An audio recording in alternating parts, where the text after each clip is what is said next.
L'avenir de la Corse en débat également à l'Assemblée à Diadjuento. Hier dans l'hémicycle, ses représentants se penchaient sur deux sujets d'actualité, le tourisme et la démographie. En marge de ces thèmes, ils ont également interpellé l'exécutif quant à une éventuelle gestion publique des déchets.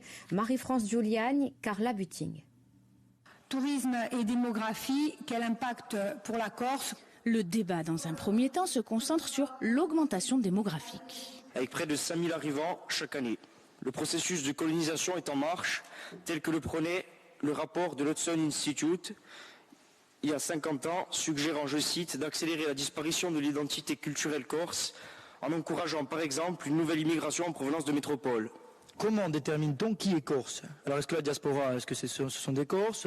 Certains disent que oui, certains disent que non. Est-ce que les enfants qui sont moitié continentaux, moitié français, bon, qui souvent ne disent pas qu'ils sont français d'ailleurs, mais est-ce que ceux-là sont Corses? Donc voilà, le problème c'est quand j'entends que les Corses sont minoritaires en Corse, c'est comment on détermine qui est Corse ou non. Mais d'évoquer à tour de rôle la nécessité morale, selon eux, d'agir pour éviter que la Corse perde son âme et sa culture.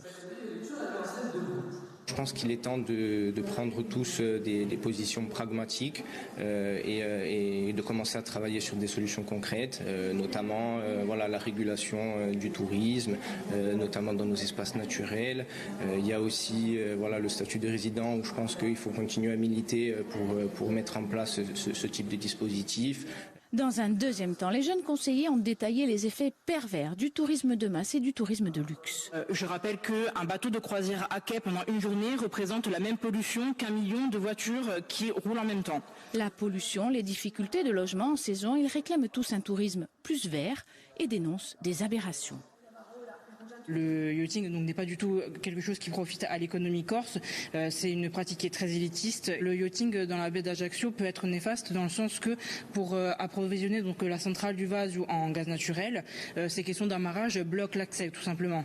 Donc sur le long terme, on nous coupe une ressource qui pourrait être salvatrice pour les prochaines années en termes écologiques. L'exécutif, lui, a surtout rappelé que le tourisme a aussi des vertus. 400 hôtels appartenant à des Corses investissant dans l'île, 40% du PIB. On évoque